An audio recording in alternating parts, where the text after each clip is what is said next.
if we think about the goals of practice, it's not about sitting on a cushion and just keeping our eyes closed and decreasing our stress, right? The Hmm. goal Yes. really when we practice is human connection, dissolving the Hmm. distinction between self and other, for Hmm. finding that non-dual relationship, and that requires awareness. Effortless Mindfulness with Loch Kelly. Experience support for awakening as the next stage of human development through micro-meditations and conversations about non-duality, neuroscience, and contemporary psychology. Today, it's my great pleasure to speak with my friend and colleague, Dr. David Vago. David is a research associate professor of psychology at Vanderbilt University and a research associate at Harvard Medical School.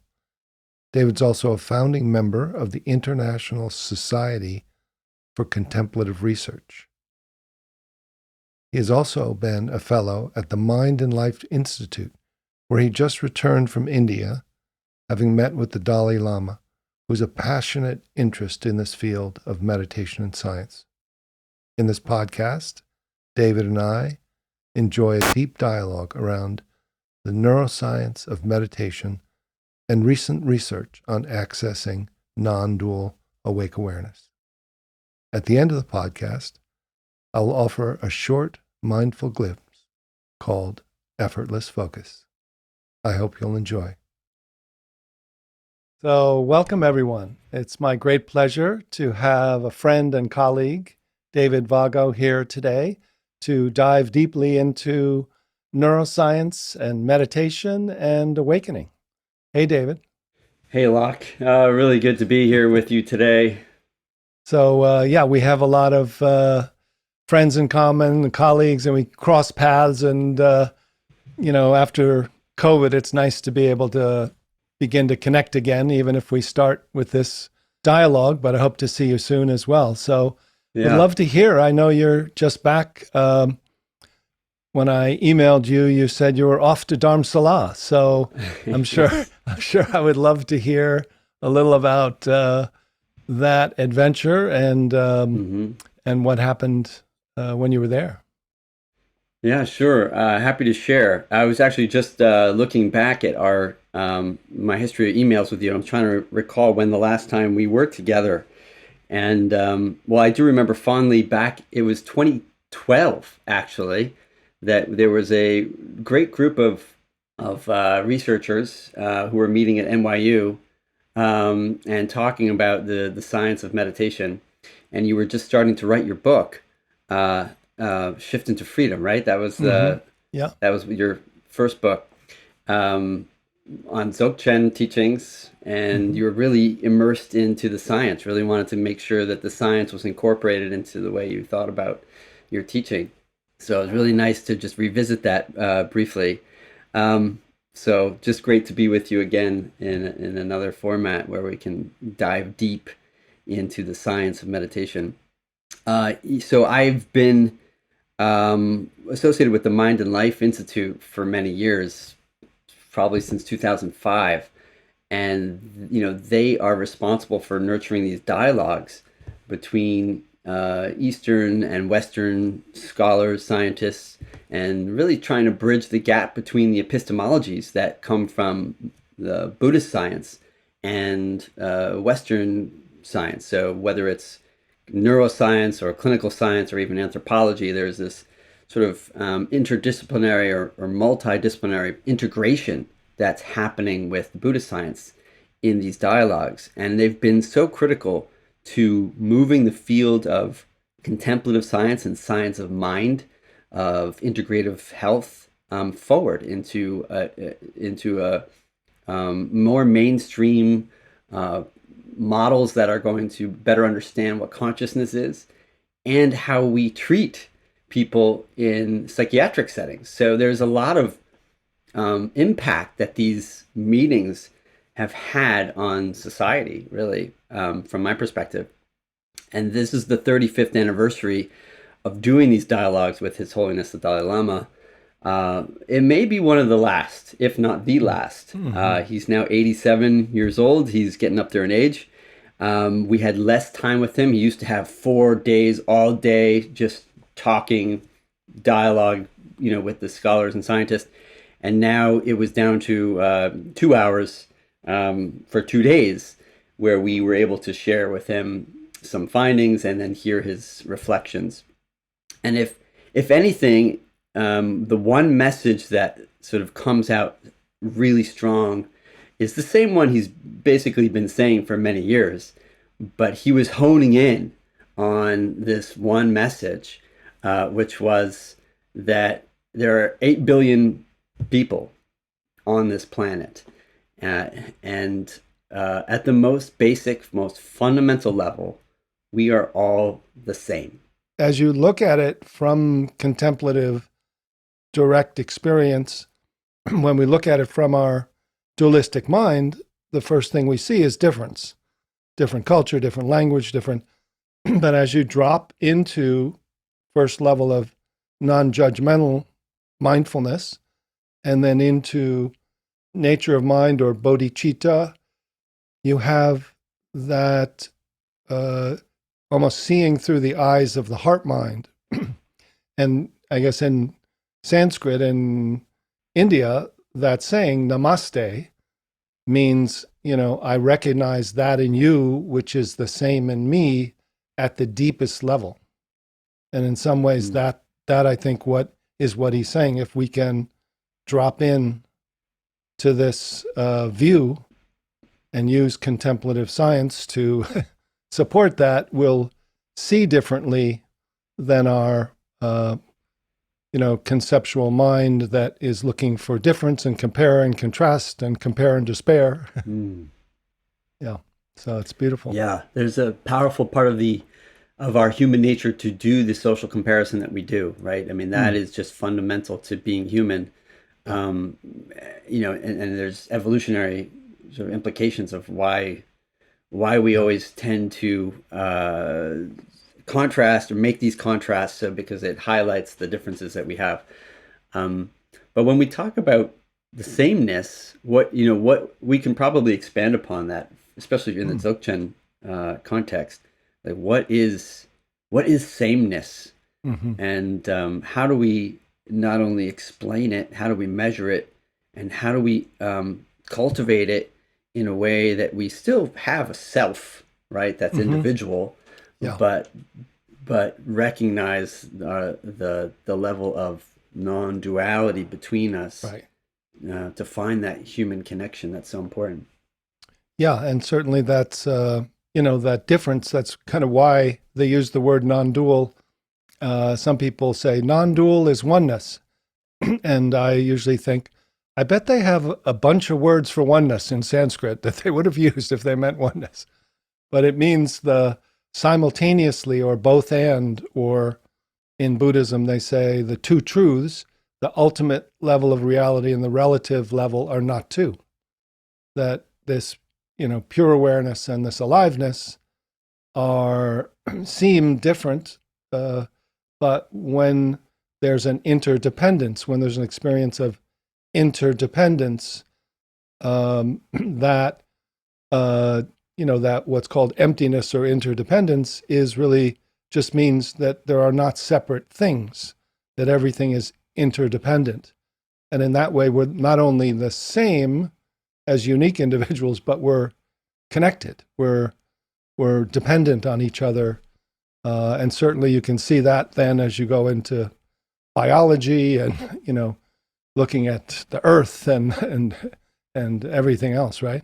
When I talk about the science of meditation, I really say that it's if we think about the goals of practice, it's not about sitting on a cushion and just keeping our eyes closed and decreasing our stress, right? The goal really when we practice is human connection, dissolving the distinction between self and other, for finding that non-dual relationship. And that requires awareness. It requires an awareness of not only our self and self habits and our needs and wants and all the different things that are populating our mind, but an awareness of the other. And the empathic sort of connection that we Mm-hmm. develop allows us to have the perspective of what other people may be thinking. And then there's this global awareness where it's the meta perspective. It's the awareness of our own awareness, right? So where Mm-hmm. you're starting to have a greater perspective on your own mental habits, someone else's experience, and then your relation to the world around you. And you realize it's distorted in so many different ways. Yes, that's So that's I think that's a powerful way where Dzogchen provides a lot of insight. yeah, yeah. The Dzogchen and Mahamudra view certainly changed my life. I had started, like many, with Zen and with insight meditation, studying in Sri Lanka for 9 months, doing 21-day retreats, 10-day retreats, studying in university there with professors in Kandy, Sri Lanka, and then going back up to the monastery and meditating, coming back again, and then going to meet actually the Dalai Lama up in Dharamsala, who had just come back from teaching for the first time ever Dzogchen in France. And he Oh had just wow. given this talk. So he was so enthusiastic about it. There was a group of about, 45 of us or so. And I just shot my hand up and I said, who do I go study with? As one of the, like, he only had like 5 minutes for questions. And I was like, let me just go ask him this because I'm not going to get to him in person. And he said, oh, well, Toku Urgen in Nepal. So changed all my Mm. plans. Off I go. And then, within uh, the first climbing up to Nagi Gompa, little house, and just having 12 of us in this little room. And he gave this little talk and this pointing out instruction and just shifting my awareness and then having it turn around and look back to who sent it and who was aware from a mindful witness. It kind of popped the meditator, opened into this vast awareness that was then embodied and connected. And I just started kind of laughing and crying and felt like, oh, this is how I felt at the end of a 21-day retreat. That was less than 21 minutes, and so that gave me this pointer that there's some innate awareness rather than what they call the constructivist, that you need to develop this kind of awareness, that there's attention and then there's metacognition, which is thought being aware of thought, then there's meta awareness, but then even that meta awareness as a witness, when you look back through it, it opens up that point of view, or that what I call the witness protection program. And then there's this almost infinite and intimate landing back in this embodied, interconnected feeling, as you're saying, that has connection as its source. And we can talk a little about the experiment. One of the markers of that in terms of neuroscience is the task mode network, which is turned on by one pointed attention, and the default mode network both balance. I mean, it's alternate. If you Yeah, sit it's on a automatic. subway or try to watch your breath, you'll go in and then you'll go out, and it's the brain Yeah. regions are. It's not one part of the brain, but it's literally these two um, networks. So then that tendency of the one pointed attention, all watching your breath, which people call mindfulness, but actually it's shamatha. It's not the four foundations of mindfulness, which is actually establishing the next preliminary practice, which is establishing a mindful awareness that's able to watch thoughts, feelings, sensations, and mind objects come and go. The first part, and that's actually more traditionally mindfulness in the bigger scope of Buddhism. But people say, well, what is mindfulness? It's focusing on your breath. And when your mind wanders, bring it back. But that's actually, you could call it maybe baby mindfulness or beginner's mindfulness, but it literally is reinforcing, I think, the ego centered strength. So a strong ego to be able to do a task, which then can do a task in the world.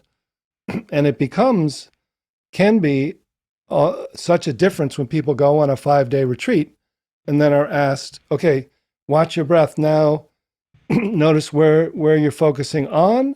Now begin to notice where's the focuser. Is there a focuser that's a solid object that was the subject watching your breath? Or is that not actually a solid thing? And as you know, Willoughby Britton's study then shows that around 40% of people, when they do that mindfulness in a 5-day retreat, not only deconstruct their ego identity, but their ego defenses, and they get flooded by unconscious material, and they have what's called a dark night. And so the non-dual direct introduction from the beginning kind of introduces, okay, don't just stop at deconstructing the self. Here's this other awareness that you now can be aware from, that is not just a meta, but actually is an inherent same taste awareness that feels, and this is getting back to the default mode and the task mode, it feels like the default mode and task mode are on at the same time. So it feels seamless. And it feels like I'm not looking from above or from that's, like a witness. It feels like almost like being in flow. It feels like there's an interconnectedness, time slows down. There's a trust of an intelligence that's not self-referential or metacognitive, and not even meta-awareness, that by awareness dropping into, like it does with flow, when you know something with implicit memory, a task that you love, that you've done so much, you don't have to create a witness. There's a kind of a natural, joyful, open-hearted intelligence. And that, from there, that awake flow is where compassion kind of starts coming online while you're also optimally functioning. We highlight this idea of transcendence, which the way we define it is developing a positive relationship between self and other that transcends self-focused needs and increases pro-social characteristics. And then we've expanded upon this idea, and this is where maybe it really relates to you and your work and your listeners, on what self-transcendence really refers to, this whole self-transcendent experience, and these sort of temporary mental states that may operate along a spectrum of intensity. It ranges from the routine kind of experience of losing yourself in music or books, these flow states, these experiences of being in the zone, to the more intense and potentially transformative ones that are feeling not only connected to everything and everyone, but also to the aspects of self-dissolution, where the self feels like it's breaking down. And those experiences in life happen when people meditate, or when they're experiencing something like awe. And these self-transcendent experiences have been, referred to in the psychological literature for generations, really. I mean, William James talking about we can experience union with something larger than ourselves, and in that union, we find the greatest peace. And he talked, William James, one of the forefathers of psychology, of behaviorism and psychology as a science, in the varieties of religious experience, talks about this idea of feeling oneness with everything, and that where you lose the boundaries of your physical body. And so this is kind of where I think we were heading with our discussion on non-duality, right? Yeah. So we have this duality always with us in our experience of the world, right? So we have our experience of the world through our senses, and that's just one perspective on the reality that surrounds us. And it's biased, it's distorted. And there's so many ways we can talk about the distortions of our experience. But from the Buddhist perspective, and you can expand upon this, I'd really love to hear your thoughts on this, Loch, is from the Buddhist perspective, this is meditation is one of the goals is to remove this veil of ignorance, vipassana, right? Get insight into the nature of our mind is very limited. It's very focused on our conscious experience and nothing beyond that. But there may be this objective reality that exists without a conscious mind to experience it in any way. There's this aspect of realization, awareness of this awakened state, this bodhi experience, or there's so many different ways to describe awakening, right? From the Buddhist traditions, whether it's something that's transformative and fleeting, like from the Zen tradition, Kensho, or is it more the Theravadan tradition to talk about it as stream entry, or realizing the nature of mind? There's different ways to explain or to describe this characteristic of awakening, right? Yeah. The question that that comes up often is, okay, well, what happens after that maybe fleeting temporary state of awakening, of some version of realization of how you are in relation to all things, removing the veil of ignorance, gaining some insight? Do you become, you go off and just experience that blissful luminosity somewhere on a mountainside? Or do you then feel compelled to be altruistic in your motivation and try to bring more people to see that kind of experience, right? That enlightenment, that awakening, right? And through compassion. Yeah, beautiful.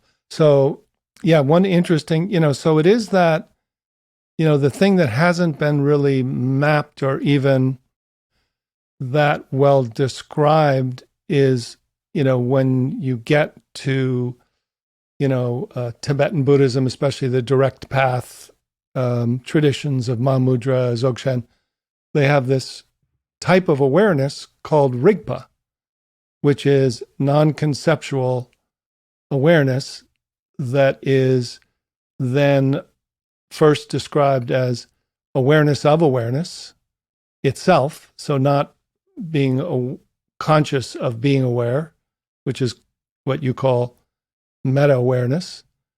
Not that, I'm conscious that I'm aware. Sometimes that's called awareness of awareness, but this is now when the awareness that's pointing toward consciousness turns around and looks back to see, is that a point of view or a meditator, or is there actually some more boundless awareness that's effortlessly already here? That then, interestingly, the next stage of Mahamudra is that from pure awareness is called same taste or simultaneous mind, where the awareness is not just pure, it's arising. Things are not moving through it like in OM or choiceless awareness, where you're in kind of a big sky mind. It's more like ocean and wave. Like thoughts, sensations, feelings, energy is made of the awareness. That's why you feel interconnected. And then there's a sense of, so those two things are just so hard. How do you even get them on the map of, because many scientists, let alone even a lot of meditators, are like, well, I don't know what that awareness of awareness. I just know how to calm my body and I can see there's no self, but I don't, like, what is that thing that is aware of itself, by itself, as itself, and is the kind of, inherent, innate awareness? Is that anything? I mean, there is something called NDA, non-dual awareness, which some are describing, and I was in an experiment with Zoran Josipovic where he was looking at the marker of the I think the word is for the task mode and the default mode, that they're not anti-correlated. They're anti-correlated or not anti-correlated. So I would just unpack a few of those things. So you mentioned meta-awareness, right? And so last time we talked a little bit about the differences between meta-awareness and metacognition, one being sort of non-conceptual, right? The non-propositional, it's second order, it's embodied, It's an experience as a form of experience itself, right? It's not entangled in the contents of awareness. Right. Whereas metacognition is more about propositional conceptual tracking of one's own Right. experience. I am not paying attention, for example, is a way to start thinking about your own thoughts or thinking about your own Mm-hmm. experience. So it's thoughts. And that's an important distinction between the cognitive, the metacognitive and the meta-aware Right. perspective. But I'm curious with since a lot of your teachings Mm-hmm. with students focus a lot on in developing the mind, stabilizing the mind so it can be prepared to experience something like meta awareness. I wonder where you typically start, because when we describe how that experience of meta awareness and awakening, that those insights, those deep, profound insights of being connected to all things, in order to get to that place for people, there has to be a beginning point, right? And so, if you think about depression or anxiety, or typically thoughts that are ruminative in nature, core beliefs about oneself, such as I'm not good enough, or I'm a bad person, Mm-hmm. something that you feel driven is driving your constant default mode, meaning that this is Mm-hmm. something that is constantly circulating in your mind when it's at a state of rest or passive kind of mind Mm-hmm. wandering.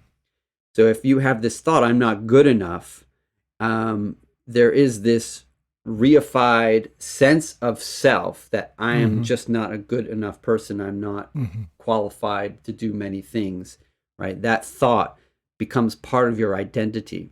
Mm-hmm. And when we, at least from my understanding, when we talk about that as a thought, we teach people how to separate or provide a Mm-hmm. decentered approach to looking at one's thoughts from a distance and say, I am not my thoughts.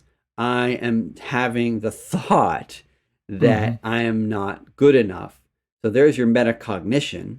Yes. And then the meta awareness is the not only the disidentification from that experience of I'm not good enough, Mm-hmm. right? So it's no longer driving the stress and reactivity in your body that happens when you start feeling I'm not good enough, and saying it to yourself.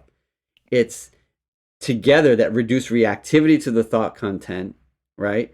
And that disidentification from that experience internally, right, as separate from oneself, Mm-hmm. becomes more of a non conceptual experience of meta awareness. Is that Yeah. similar to how you describe Yeah. it with your students when you're Yeah. teaching? That's very good. And I would say, having been through different systems that do those kind of steps, it's almost like pulling back a camera. Like you're in the scene Mm-hmm. of the movie, and then you pull the camera back, and then you see that the characters are thoughts. Is the first thing, and then the question is, when you go to meta awareness, where are you located? So, are you located in another point of view? Are you located in this choiceless awareness, big sky, or have you kind of opened and kind of come back so you're aware from both outside and within? So those are kind of three different, I could say three different types of meta awareness. And certainly the distinction of pulling the camera back, I would say you can go to, in psychology, self awareness is the ability to, I shouldn't touch the hot stove, right? Like, who's the I and who's the one, who are you talking to? And then you become aware, self aware. Oh, I've split off and talking to myself. Now you can go to the mindful witness and realize, oh, that's a thought. I shouldn't touch the hot stove. There isn't.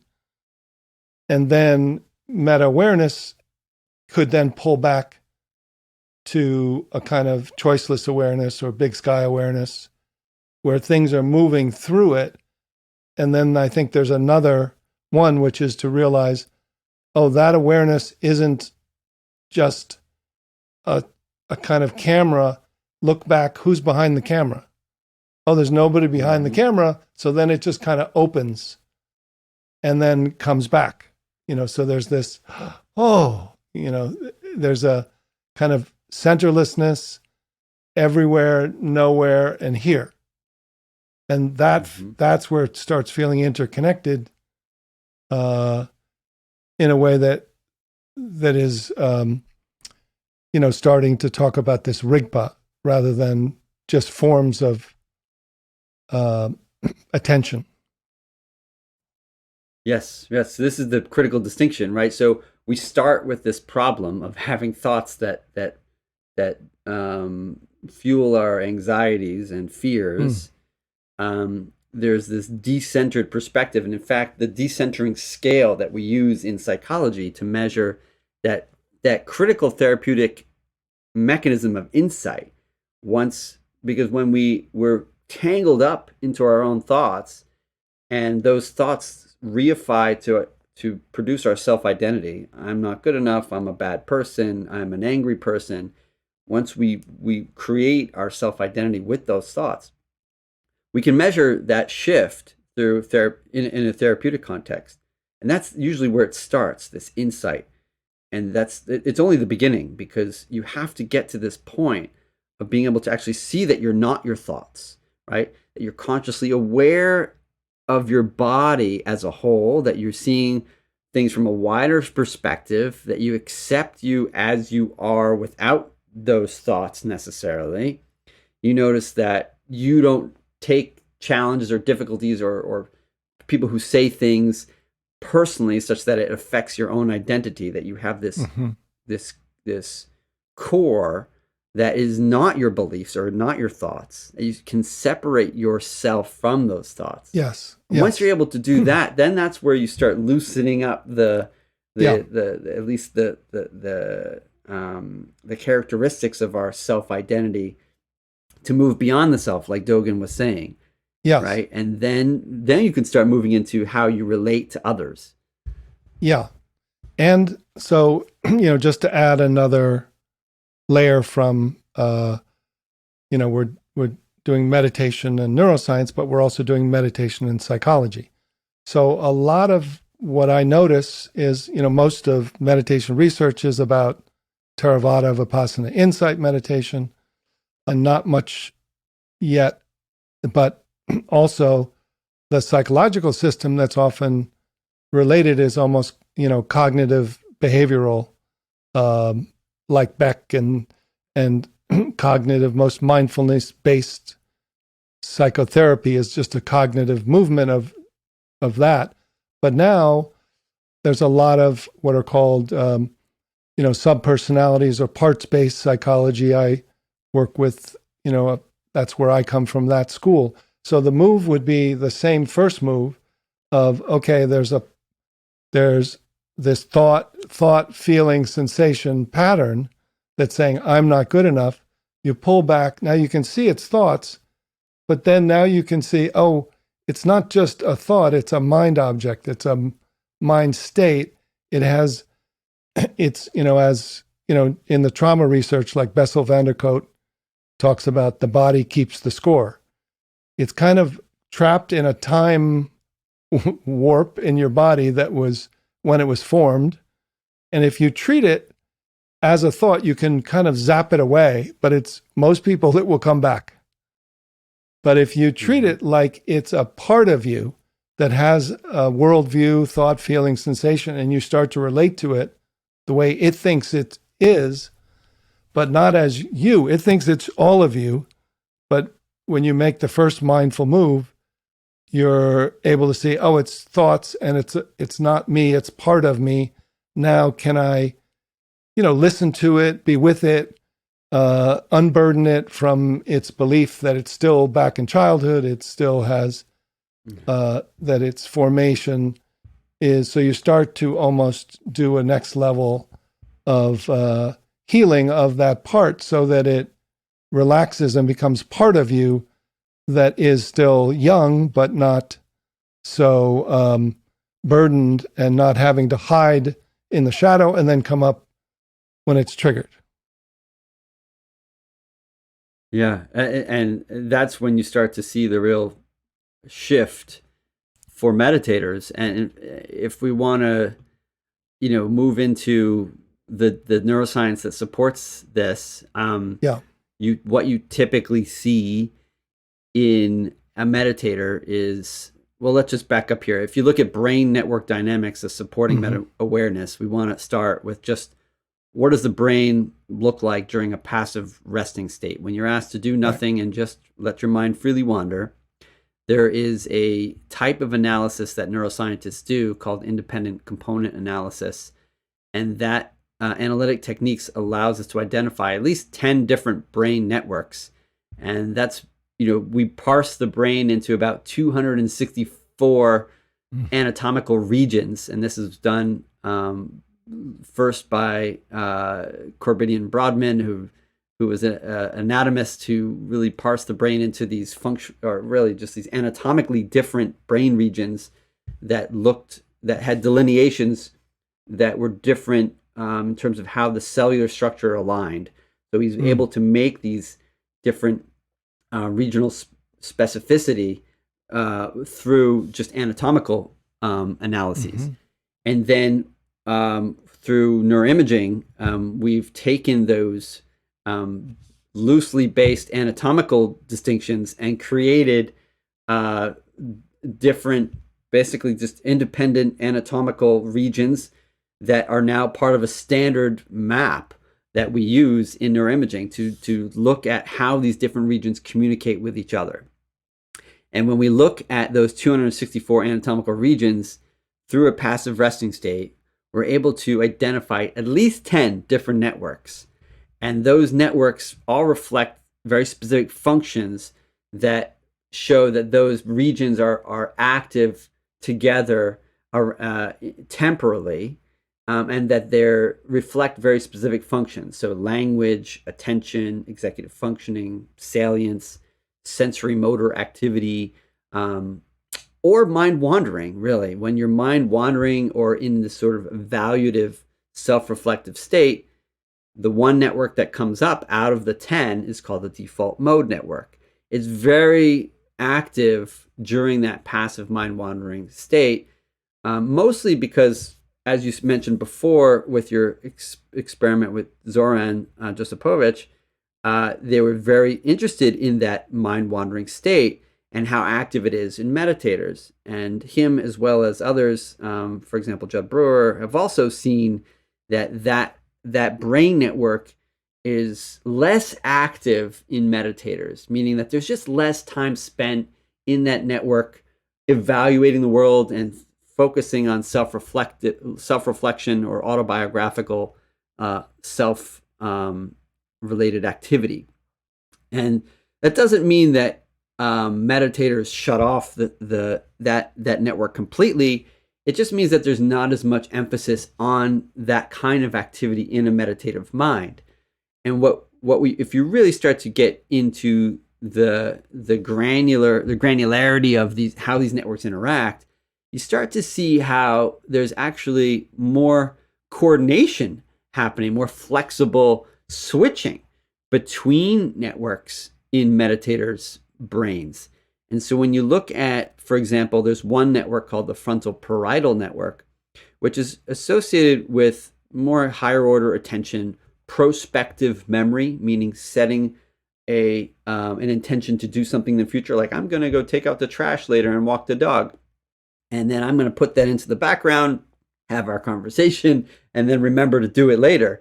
That is a very higher order form of prospective memory functioning at this frontal parietal network, which just means the frontal lobes and the parietal lobes are coordinating together to support this kind of functionality. That network in itself has been shown to be the most influenced by meditation, and there are parts of it, including the frontal polar cortex right in the front behind the forehead, the insula, which is sort of deep into the temporal lobe area. It's near the frontal and temporal areas, and it's a structure that's really associated with body awareness or interoception. So being able to keep track of what's happening in the internal milieu, as well as just related functional states of feelings or emotions, and higher order social kind of interactions. So that insula works together with the frontal polar cortex and parts of the parietal lobe that are really important for localizing yourself or your body in space and time. And together, that network is a hub. And what we find is that there's extensive connectivity between the default mode network and the frontal polar network or frontal parietal network, and that supports this ability to flexibly couple between all the other networks. We said there's 10 networks. And so there's this skillful toggling back and forth between conceptual and propositional, which is happening in that default mode network activity. So it's really evaluative of what's happening in the world. And then the toggling between the non-propositional processes and networks that are supporting not only this higher order awareness or meta awareness, right, but then also what's happening in the world, the sensory experiences, the language network. So all those other networks have to be coordinated, and that frontal parietal network seems to be a critical hub to facilitate that toggling, right, between all the necessary network supporting activity, maybe for sensory or sensory motor or for language, whatever our mind is drawn to as we mind wander or as we are moving through our lives. There has to be a coordination, and there has to also be a circuit breaking function that happens. And this frontal parietal network not only facilitates intrinsic, connectivity with that default mode, so it helps these iterative loops of self-reflection and evaluation that are happening often without awareness or without volition in mind wandering. It helps break that down so that there's awareness and insights to what's happening at any moment, so you can switch out as the motivation to do something else is driving you towards maybe paying attention to something else in the room. Like we talked a little bit about some of the blindness or the perceptual biases that we have, that meditation allows us to become more aware of those things that's happening. But it's not that we're just suppressing that default mode. It's necessary to evaluate. It's necessary to have some way to see what's happening in one part of our conscious awareness, evaluate it briefly, and then come back to wherever our motivation is calling us. And that coordination has to happen. Yet the senses of the anti-correlatedness and is that it feels like I'm aware of what's going on inside and I'm aware of what's going on outside simultaneously, seamlessly. So I'm not aware of what's going on inside. It's definitely less, but there feels to be this not switching of what's going on out here, they often talk about it as extrinsic network, intrinsic network. So extrinsic and intrinsic is happening at the same time. So I'll walk around, and if I check my mind, like if I stop, I have my automatic thoughts have been trained to go into the background. So right now I have no thoughts on my mind, but all of a sudden, like you said, don't forget to bring your keys, or oh yeah, you're going to pick up this at the grocery store and that, and then it'll just go down. So the implicit memory is, and I'll give you one more example, which is really interesting. So I had COVID, and then I had long COVID, some symptoms. Yeah, so I had some symptoms, and one of the symptoms, brain fog, was so interesting in terms of this, because it literally was like a drain on the system, like a pull, like not sleepiness, not tiredness, but almost like, the battery on a phone just goes, Yeah. Oh, and so I couldn't remember things. My brain wasn't working, but if I taught, I was like funny, talking clearly, everything came mm, out, remembered everything, could quote anybody. So I would shift into this other operating mm. system that wasn't the attentional, everyday mind of memory and trying to do things from this first vehicle almost. I call it like the small car. I went into the other vehicle and then everything was fine. And I could clearly, you know, do especially teach and be with people for 5-day retreat, and I was just fine. And then I learned how to carry that through. So if I look at my brain, it's like not doing so great, but it's almost like having a foot that's asleep. That if you're sitting, it's okay. So Yeah. Hmm. what do you make of that? Yeah, there's a big element. Yeah, thanks for sharing that experience with COVID and long COVID symptoms and brain Yeah. fog. That we're still getting a better sense of our understanding of why that happens. A lot of it has to do with just our arousal system too, Mm. where it's because we're fighting a large Hmm. virus, right, in our bodies, and the virus sits in all of our organs, especially our brain too. Mm.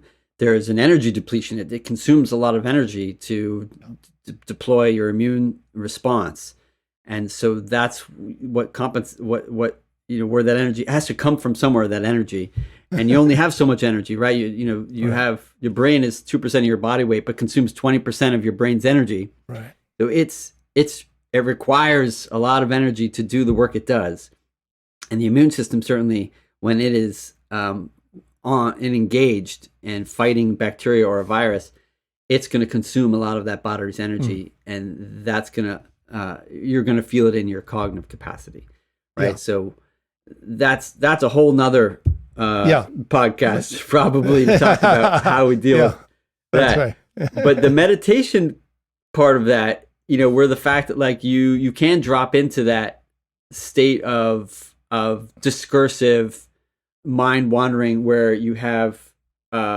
one thought leads to another thought that leads to another thought, and that you're just constantly distracted, right? There's just objects that arise and are sticky, right? You get stuck on a thought and it just starts taking you down a rabbit hole, and you can't get out of it because you don't even have awareness that you're there.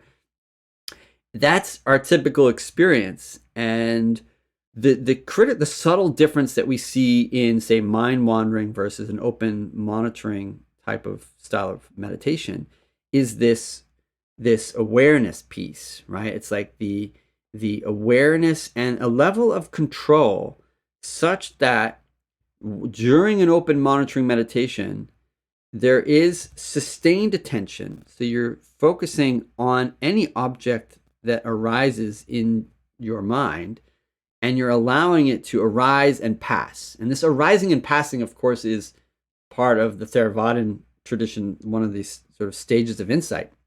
So how do we learn how to just monitor objects as they arise and pass without getting sucked in or let them being really sticky? And from the neuroscience point of view, what we find is that because meditation is really flexing activity. When I say flexing, I just mean it's utilizing this frontal parietal network a lot to meditate. We know that the frontal parietal network is important for setting an intention to do something in the future, putting it into the background. So much so that if you were to say, I want to wake up, in the morning at 6 a.m., you wake up sometimes before your alarm because you put it into the intention, and that network is responsible a lot for that form of prospective memory. So this network not only facilitates the sustained attention, but inhibits the selection of non-target objects like distraction. And that's by doing that, and through meditative training, you're able to allow all these thoughts to arise, but also pass very quickly. If you are stuck in mind wandering without awareness, just passive discursive mind wandering, you get stuck by one thought, and that'll take you down a rabbit hole, and you may miss all the forms of sensory experience that are happening around you. Sort of a different level with anxiety. When you're really anxious, you have a thought that you can't get rid of. Right. You're so focused on one thought or set of thoughts that everything else also disappears. So the concentration or the sustained attention may be there, but you're no longer, and you're maybe inhibiting the non-target objects of distraction, but you're no longer aware of the ability to allow something else to arise and notice it, right? With meditation in an open monitoring practice, you can focus on an object and sustain attention very well. You can inhibit the selection of non-target objects, but you're also open to objects as they arise. So if you're going to notice something, you're going to allow it to arise, and without getting stuck on it. So it's unique from not only the mind-wandering discursive state, but it's also unique from that anxious state where there is a focus and an ability to inhibit the selection of non-target objects, but you no longer have the ability to sense whatever else is in the environment. You're no longer aware of the things that are rising and passing. And you see that in the brain very clearly. With the frontal parietal network basically coordinating the circuit breaking function to allow you to switch as needed, but then also some of these central executive network areas like the ventrolateral prefrontal cortex, which are on the bottom and side of the brain, frontal part of the brain, and the dorsolateral prefrontal cortex, which allows you to sustain attention, right? And then it's the frontal parietal, which allows you to toggle. And then all the other networks are just part of support for any other sensory experience that you have. Yeah. I mean, I definitely feel that and experience that. And it's interesting that there are the, like the progressive stages. If we were going to go from FA, you're kind of using the flashlight, to open monitoring. Now you're able to watching arising and passing. But when you go to NDA, it's actually, they say, don't particularize. And you actually are processing it without, kind of like in a what I call panoramic flow state, like skiing on super difficult, because you're processing all information without noticing the particularity of it.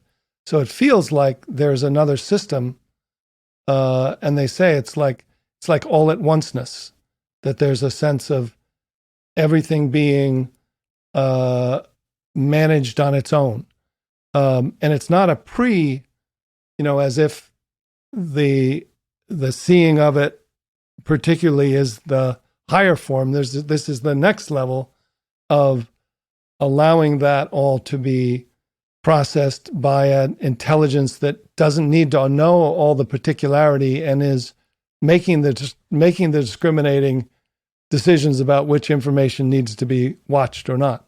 So that's kind of the, and that even shows even the difference between, like, if you do mindfulness with an EEG machine, you can go, from beta to alpha, right? So the more beta, fast moving, to the calmer, right? Yeah, just to clarify what happens in the brain too, with EEG.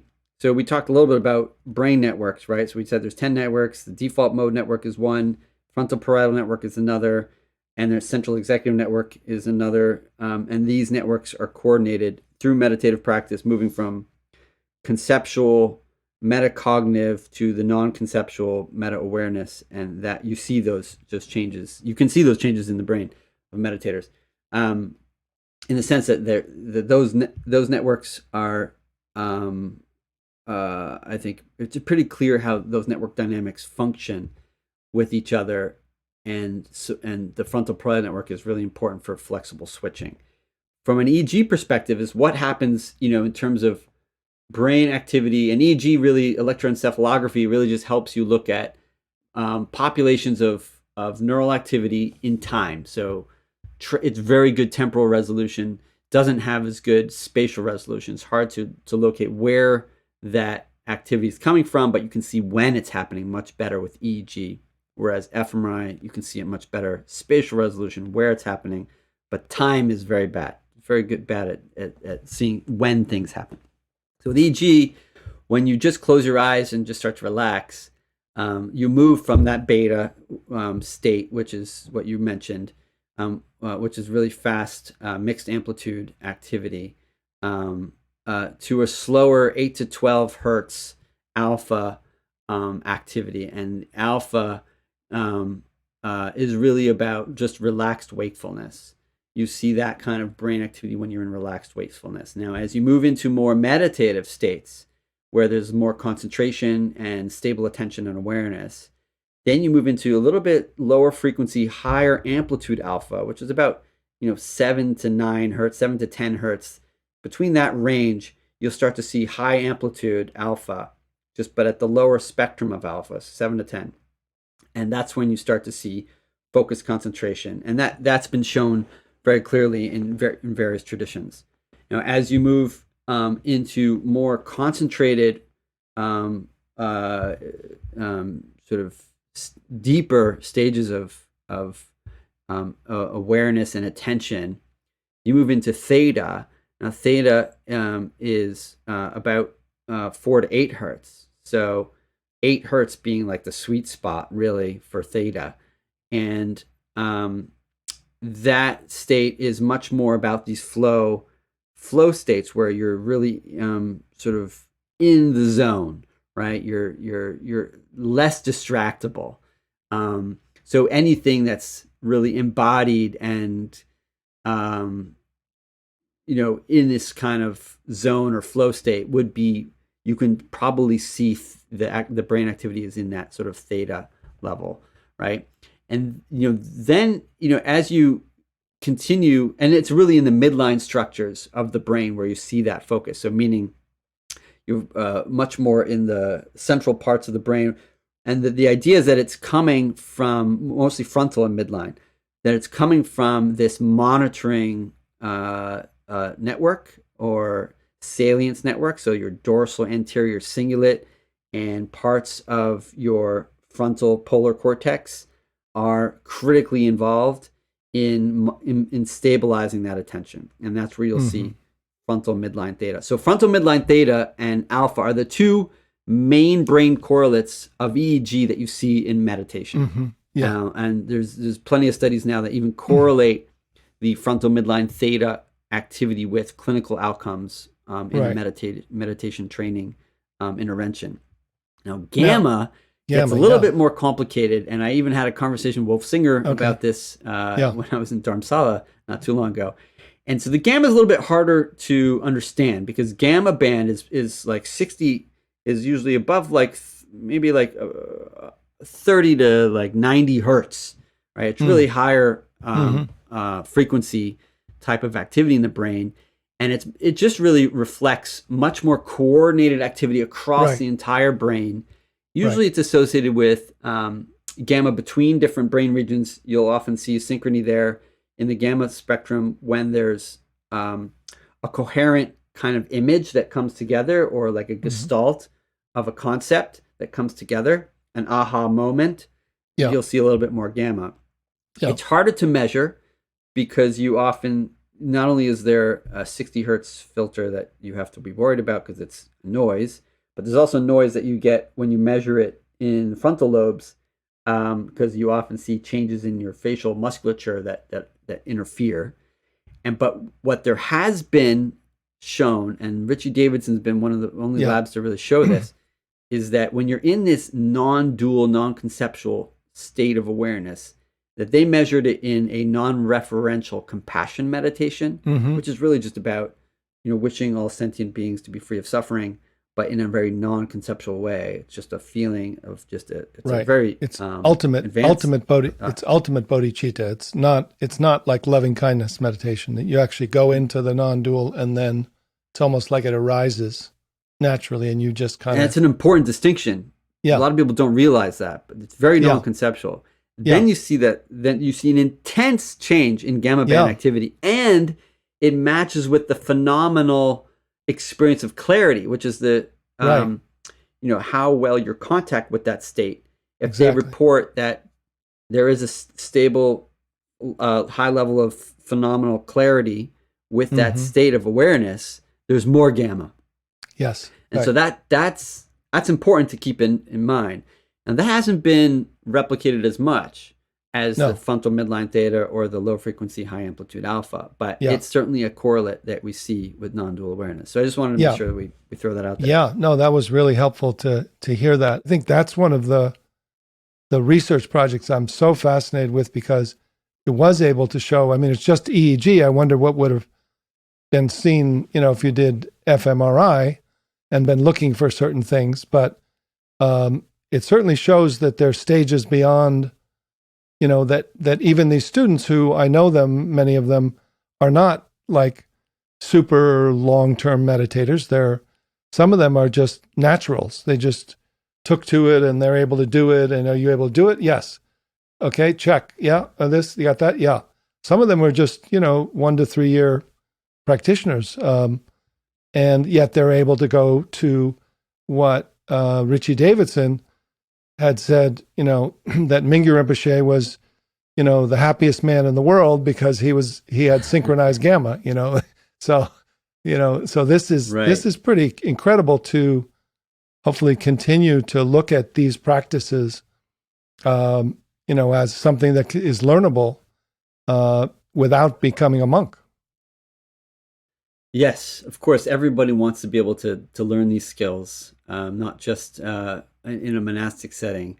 So I wonder, maybe you could expand a little bit about your idea of panoramic flow versus what was the other form of flow that you're absorbed to? Flow. Yeah, absorbed flow. Absorbed and panoramic. Could you maybe unpack those a little bit more? Sure. Yeah, and so absorbed flow. I mean, it's pretty clear. You can see when Csikszentmihalyi and others are talking about it. You immediately somebody gets involved in a task, they get absorbed in it. They're totally lost. They're able to do it at an incredible. Some of the same markers are there. Optimal functioning, joy, sense of ecstasy, non-ego. But what happens is they're closed in, they're absorbed, kind of like one of the jhana practices of FA, and then they look up and time has passed. Oh my God, I was there for 2 hours? That's amazing.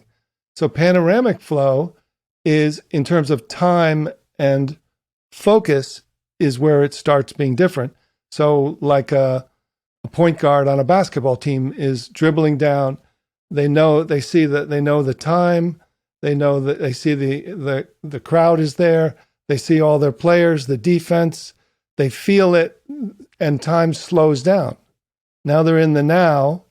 They feel and see everything. They can look one way and know that their teammate has just gone around the defender, and they throw the ball up, and it all is interconnected. So it's more interconnected rather than absorbed, and it's more open and in the world rather than down into a kind of a task.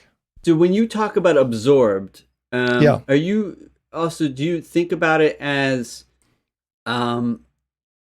that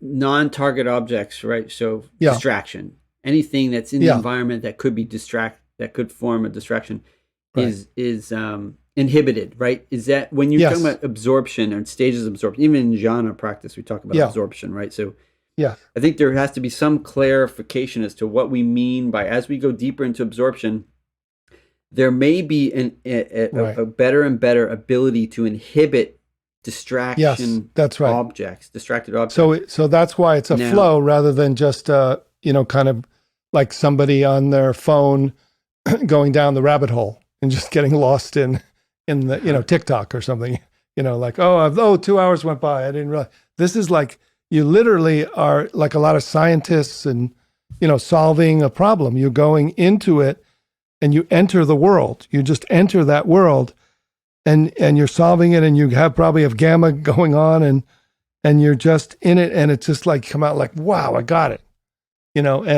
But you were gone. Nobody around you. You didn't know what the environment was happening. You didn't.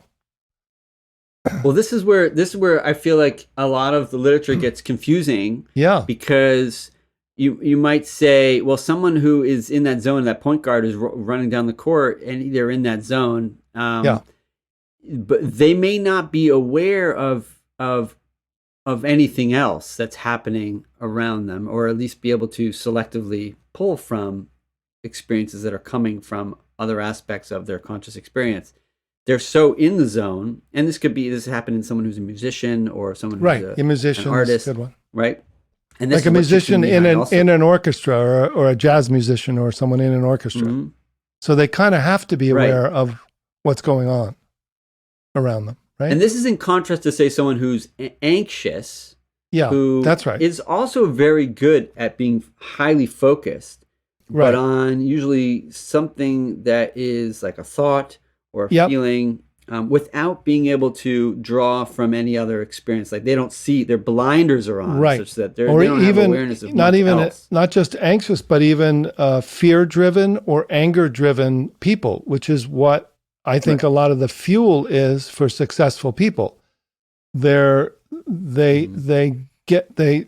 deal with their default mode by going into task mode and being driven into go, do,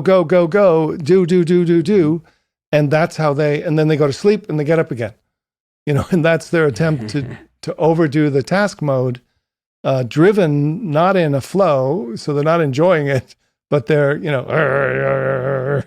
success, but they're not, getting taken over by daydreaming much, and they're trying to run as fast as they can away from trauma and anxiety, and and they're they are anxious, but they don't even, if you ask them, are you anxious? No. What are you talking about? I'm just full of energy. So that's a lot of our culture. And those people often don't come and meditate. Right. Yeah, exactly. Yeah. They already understand it. They don't need it. But the subtle differences between the panoramic and the absorbed sort of deeper sort of concentration that happens in flow is I think a critical one that I think is worth further unpacking, because most of the time when we're in, so if you think of panoramic flow, do you see that as really a way to just characterize what happens in non-dual awareness, or in? Mm-hmm. Yeah, I think that's more like, so when I say, I say to people when I teach, I say, you've experienced moments of awakened consciousness already. In fact, you do what you love in order to experience awakened consciousness. It's natural. It's already in, it's not something esoteric. And then I say, what do you do that you love? Walk the dog, play with children, play music, go surfing, dance. Mm-hmm. What happens when you do that? Well, I drop out of myself. I feel connected to everyone. I feel happy. I feel, and are you functioning? Are you sitting on a cushion? Are you withdrawn? No, I'm totally engaged. I'm aware of what's going on. Some of them are a little more absorbed. You could say that something like surfing could have moments of absorbed and panoramic or something, because you have to be really detailed in the wave, and then but you're aware of the wave behind you and to the side of you. But it's a little more panoramic. Yeah, but that critical distinction of being aware of the wave behind you is maybe the critical difference between something where there's absorption with the ability to switch at will. Yes, exactly. And without being caught up in whatever you're being absorbed in. Yes. So much so that the absorption there's a benefit to being absorbed, right? That's Like right. you're in your Yeah. peak state, and you don't want to be carried by something that could be a possible object of Yes. distraction. If But the yeah. panoramic flow, if you're able Yeah. to move into that state, allows Yes. you to switch at will Yes. if you would like. Yes. And Yeah, I that's found a it easier to go into the mhm. panoramic, and because I have a little ADD and dyslexia, when I wrote my first book, it took me so long, and then I made this distinction. I said, okay, well, you got to go in if you're going to write, you got to watch those resistant parts that keep the editor comes up, the critic comes in. It's like you got to go into that world of writing and just enjoy it. And all of a sudden, I wrote my first book in 9 years and my second book in 9 months. Well, that's fantastic, and I think that the for the benefit of your audience, I would Yeah, say that in general, meditation training yeah, and yeah. the way that you train it too, specifically with the pointing out the way instructions and moving through those Hmm. stages of moving into non-dual Mm. experiences. There is a difference between just suppressing the Yes. default mode network and then also having the skillful ability to Mm. toggle between conceptual, propositional, and Hmm. non-conceptual processes. Hmm. So my take on the literature, at least of neuroscience, is that the more advanced you are as a practitioner, is not that you can suppress that default mode better, Okay. Yeah. but more that you can skillfully toggle Okay. between the default mode and a more non-conceptual form of awareness. So, is there anything you'd like to let us know that you're working on now, or the things you're up to, or Oh, how we can find you, or yeah, what? I'm still doing some work at Vanderbilt, and we're doing. I'll just mention really briefly some of the work we're looking at is the glymphatic system, Mm. and which looks it's a part of the brain. It's a system in the brain that clears metabolic waste products. So it's clearing the gunk out of the system. We know that sleep improves the functioning of this system, and now we're studying meditators and seeing that in fact meditation helps improve the function of the system, such that if you have a dysfunctioning lymphatic system, an inability to clear the system, right? If you have poor sleeping habits, you're going to have dysfunctional lymphatic system. You're not clearing up the waste efficiently. It leads to neurodegenerative disorders, MS, Alzheimer's, just cognitive decline in general is associated with a dysfunctional lymphatic system. And so we're showing that the meditators, through meditation practice, you can actually improve that system. That's really cool work. I'm really excited about that, and that's still happening. Vanderbilt, I'm working. Actually, you can find my most of my work through the website contemplativeneurosciences.com, and you'll see my work at Vanderbilt there. I'm just starting to collaborate at the University of Virginia Contemplative Sciences Center, and the International Society for Contemplative Research. I'm on the executive committee for this new society, ISCR, and you can find them also at contemplativeresearch.com. And so that's a great area if you're interested in contemplative science, contemplative neuroscience. Check those two websites out. You'll see what's happening across all the sciences and disciplines. This has been a real joy. It's always fun just Yeah. to hang out and talk about all this stuff, and look forward to seeing you again in person at some Yeah. near future. And really appreciate you sharing this with everyone. All right, Loch. Thank All right. you for Take inviting care. me on your podcast, and to all your listeners. Look forward to engaging with you another time. Effortless focus. Unlike the freedom of awake awareness, when we discover awareness energy, we feel a unity with everything. When we are looking from awareness energy, we can focus effortlessly. So begin by taking a nice, easy breath. Notice the sense of thinking happening in your head.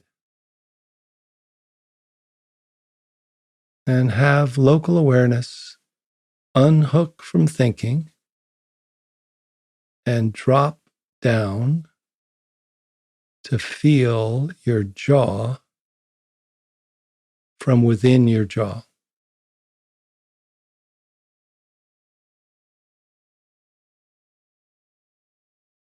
Notice that awareness is not looking up to thought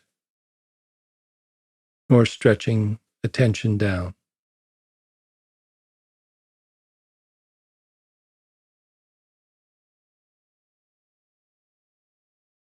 Feel local awareness drop below your neck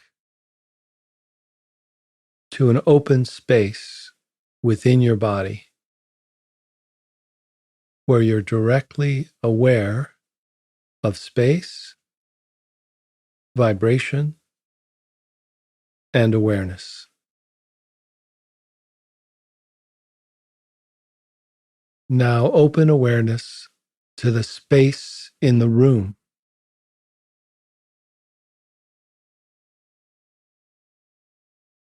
and become aware of mingling awareness with space.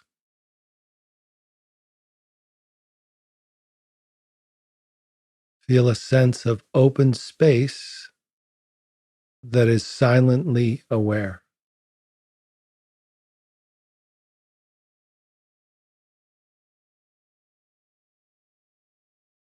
Now see what it's like to be aware of spacious awake awareness as boundlessly as possible.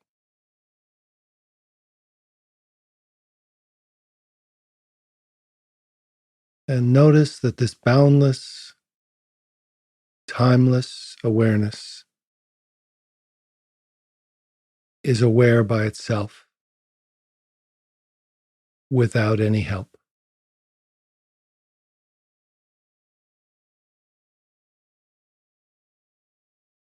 Notice that your view is a spacious awake awareness for a moment or two.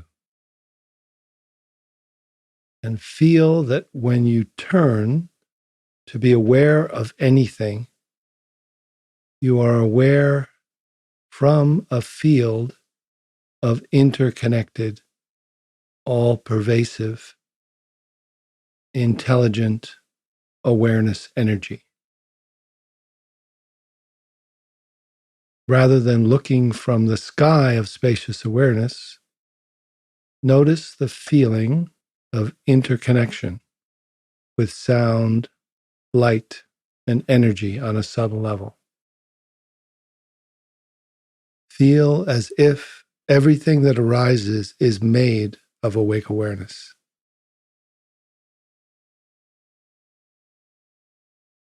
Feel the unity of awareness energy as you perceive that you are not separate from anything. From the field of awareness energy, notice the feeling of your whole body arising like a wave from the ocean of awareness energy.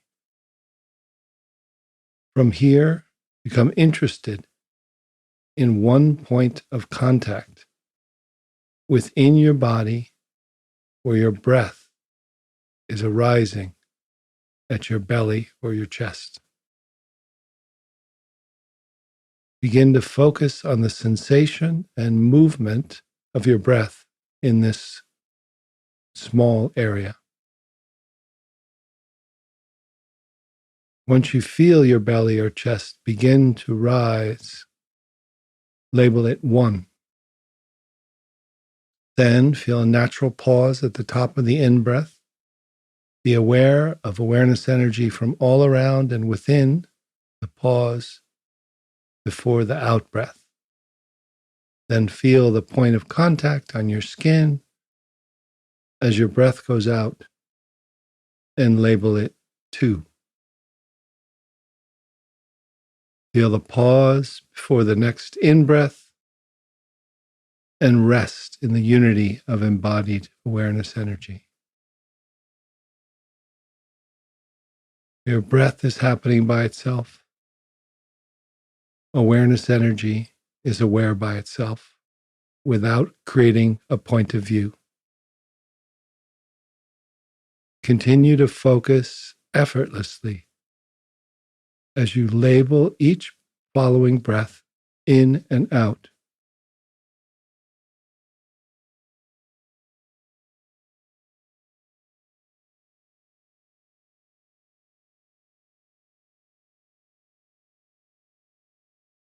Just noticing that you're aware from the field of awareness that's arising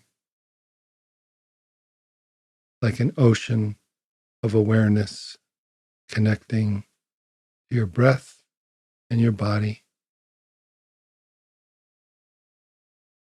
So you can feel the focus from within and all around as a natural connection. And even the background movement does not take you away from this interconnected focus from awareness energy.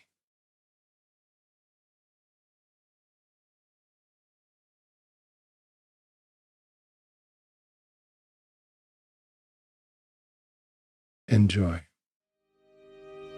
We offer this podcast freely thanks to the donations of kind listeners like you. If you'd like to be a supporter of this podcast, please visit lochkelly.org/donate.